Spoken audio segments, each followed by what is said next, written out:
Olha, vamos começar com uma imagem. Pensa numa cena assim. Um crime acontece. Só que não tem um culpado só. É um grupo. Sempre mais complexo. Exato. Um cara planejou tudo, o outro executou, e um terceiro, só deu a carona pra fuga. A pergunta que a lei tem que responder é: a culpa é a mesma para todos? Como é que se mede a responsabilidade de cada um? Essa é a grande dor de cabeça do direito penal. Porque, no fundo, a pergunta é sobre justiça, né? Punir todo mundo igual seria, sei lá, mais fácil, Sim, claro. mas quase nunca seria justo. Cada pessoa ali tem uma história, uma intenção, um nível de envolvimento diferente. E é exatamente esse quebra-cabeça que a gente vai tentar montar hoje. O tema é o tal do concurso de pessoas no nosso Código Penal. A nossa missão aqui é desvendar como a lei lida com isso, com múltiplos agentes no mesmo crime. E para isso a gente vai direto na fonte. Direto na fonte.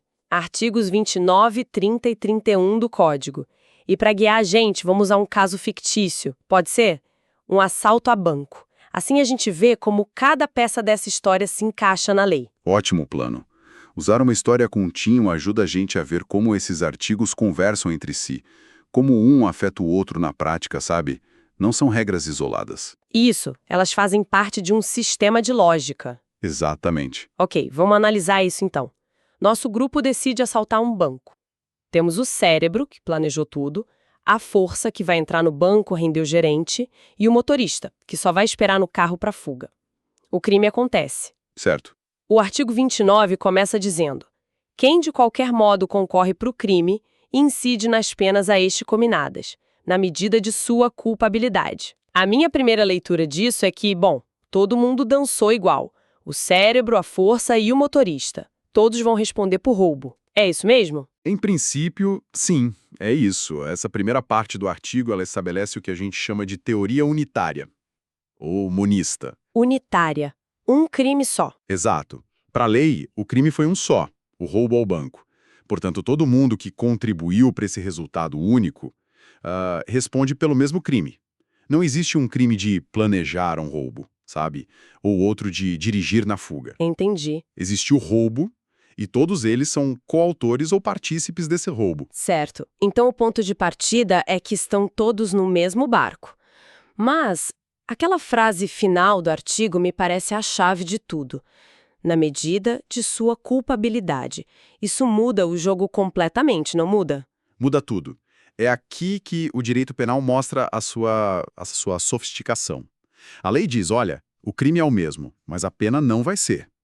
O juiz tem o dever de colocar uma lupa sobre a conduta de cada um. Hum, Qual foi a real contribuição do motorista?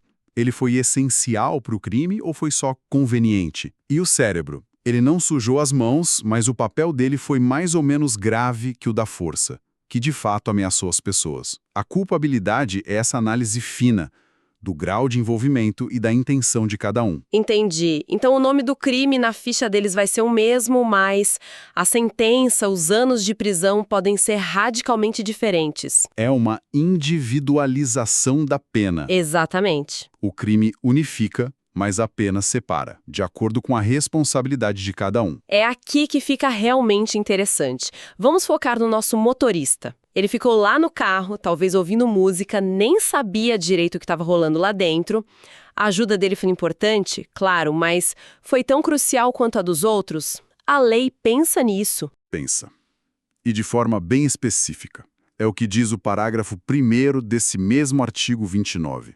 Ele fala: se a participação for de menor importância, a pena pode ser diminuída de 1/6 a 1/3.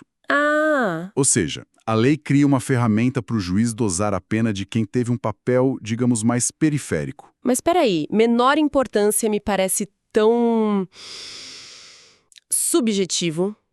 Quem garante que um juiz em São Paulo vai decidir da mesma forma que um juiz na Bahia? Isso não cria uma insegurança jurídica enorme. Um motorista pode ter sorte com um juiz e azar com o outro. Essa é uma crítica excelente e muito pertinente. De fato, é um conceito aberto, mas não é assim uma loteria completa.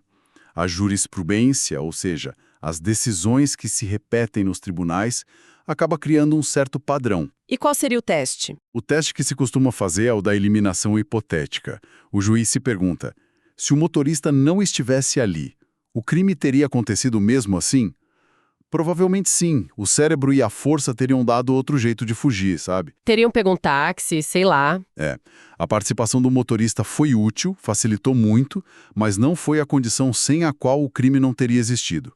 É isso que tende a definir a participação de menor importância. Ok, faz sentido. Agora vamos complicar nossa história.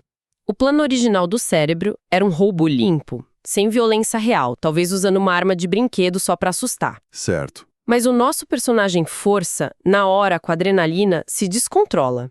Ele vê que um segurança vai reagir e atira nele, causando uma lesão corporal grave. E agora? O cérebro e o motorista, que queriam um roubo simples, agora estão envolvidos num crime com violência grave. Esse cenário é o pesadelo de qualquer um que entra numa história dessas em grupo. E a lei tem uma solução para isso. É o parágrafo 2º, que trata da cooperação dolosamente distinta. Nome complicado. O que diz? O texto diz: se algum dos concorrentes quis participar de crime menos grave, ser-lhe-á aplicada a pena deste. Ou seja, a pessoa responde pelo crime que ela de fato queria cometer. No nosso caso, o roubo simples. Precisamente. Isso é fundamental para evitar uma injustiça brutal, né? Sem essa regra, uma pessoa que concordou em furtar uma carteira poderia ser arrastada por uma acusação de latrocínio. Que é o roubo seguido de morte. Isso, só porque o comparsa perdeu o controle. A lei aqui cria uma espécie de firewall para proteger a intenção original de cada um. A responsabilidade penal é pessoal. Você responde pelo que quis fazer. Ufa, isso parece justo.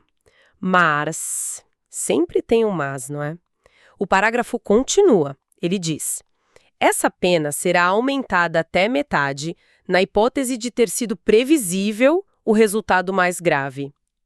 O que significa previsível aqui? E aqui está o ponto nevrálgico da coisa. A lei pergunta: tudo bem, você não queria o resultado mais grave, mas você tinha como prever que aquilo podia acontecer? Vamos voltar ao nosso grupo.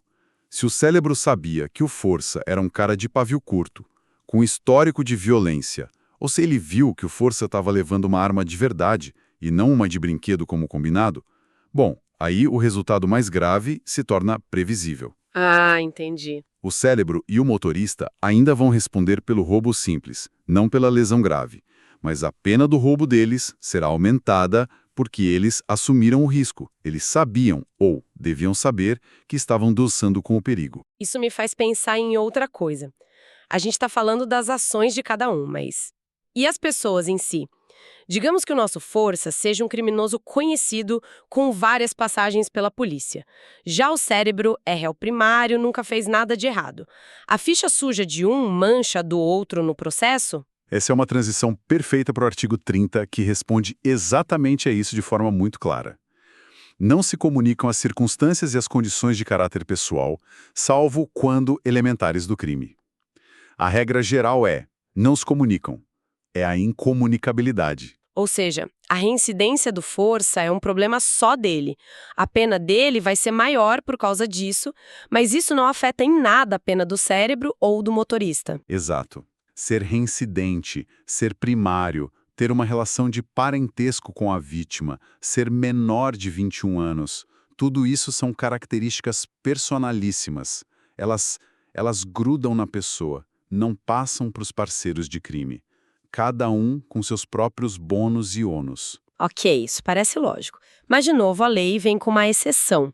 Salvo quando elementares do crime. O que diabos é uma elementar de um crime? E como isso se comunicaria? É a exceção que confirma a regra e mostra a lógica do sistema.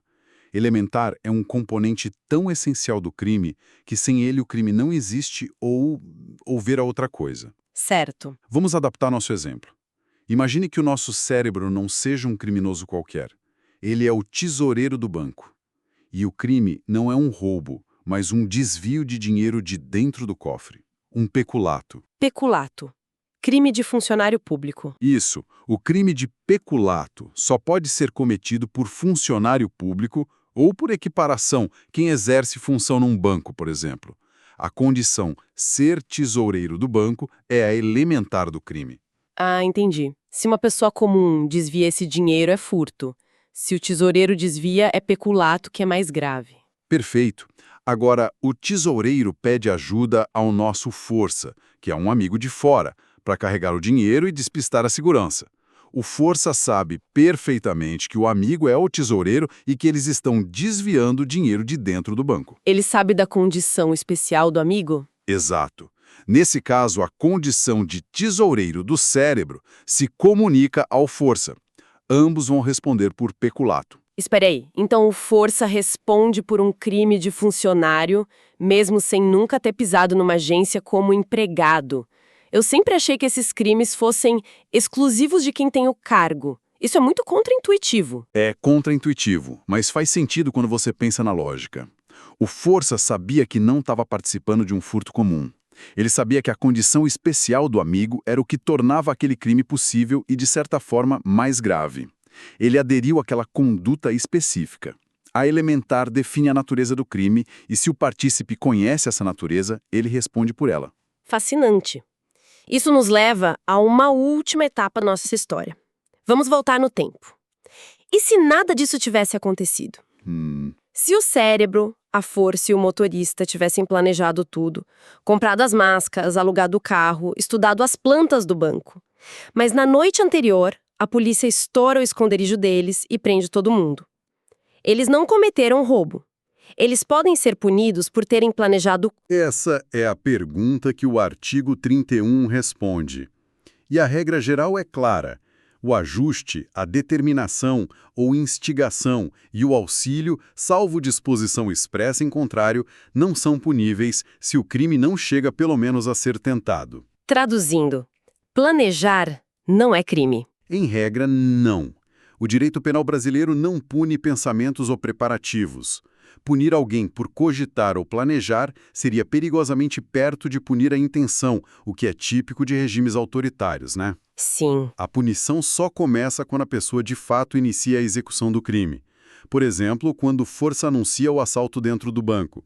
Isso é a tentativa. Se eles foram presos antes, no caminho, em tese não há tentativa de roubo. Mas, pela terceira vez, eu vejo a ressalva. Salvo disposição expressa em contrário. A lei adora essas exceções. O que seria isso? Clássico é o de associação criminosa. Se o nosso trio não estivesse se juntando apenas para aquele roubo específico, mas se formando um grupo estável para cometer vários crimes, o simples fato deles se associarem já seria um crime, previsto lá no artigo 288. Então eles seriam punidos por isso. Por isso, mesmo que nunca tivessem chegado a cometer o primeiro assalto. Certo. Então, o que tudo isso significa? Se a gente olhar para a jornada do nosso grupo de assaltantes, desde o planejamento até as consequências, o que a gente aprendeu? Primeiro, a regra é que todos respondem pelo mesmo crime, o roubo. Correto, o princípio da unidade. Mas, e isso é o mais importante, a pena é uma história completamente diferente para cada um. O motorista pode ter uma pena reduzida por sua participação menor. Sim. E o cérebro, que queria um crime limpo, não responde pela violência do comparsa, a não ser que ele pudesse prever esse risco. A individualização da pena na sua forma mais pura, buscando a medida exata da culpabilidade. Depois, vimos que a ficha corrida do força só prejudica a ele mesmo, não contamina os outros. A incomunicabilidade das circunstâncias pessoais. Mas, se o cérebro é o tesoureiro do banco, essa condição, por ser a alma do crime, se comunica a quem sabia dela. Isso é exceção crucial. E, por fim, se a polícia tivesse chegado antes de tudo, o grupo só seria punido pelo planejamento se ficasse provado que eles formavam uma associação criminosa estável e não um time para um único jogo. A impunidade dos atos preparatórios como regra. É isso. Se a gente conectar isso ao quadro geral, esses artigos pintam o retrato de um sistema que parece quase obcecado com os detalhes da intenção e da participação de cada um. Qual é a filosofia por trás disso tudo? A filosofia é a de que a justiça penal não pode operar com um rolo compressor. Seria muito mais simples dizer: todos que estavam envolvidos pegam 20 anos. Mas o sistema se recusa a fazer isso. Ele assume a tarefa difícil e, por vezes, confusa de dissecar um evento coletivo em responsabilidades individuais. Certo. É um esforço constante para equilibrar a ordem pública, que exige a punição do crime, com a justiça individual, que exige que ninguém seja punido além do que sua ação e sua mente merecem, sabe? É a busca por calibrar a força imensa do Estado para que ela não esmague quem teve uma participação periférica ou uma intenção menos grave. É um sistema complexo, mas que, pelo menos na teoria, busca ser justo. Isso nos deixa com uma reflexão final, então. A história dos nossos ladrões de banco mostra que a lei estabelece critérios como participação de menor importância ou resultado previsível. Mas na prática de um tribunal, no calor de um julgamento, como se define e se prova objetivamente o que é previsível para alguém ou o que é uma contribuição de menor importância? Essa complexidade toda que busca a justiça, será que ela abre espaço para uma aplicação realmente justa da lei ou pode, sem querer, criar brechas e uma subjetividade perigosa que leve à desigualdade na sua aplicação?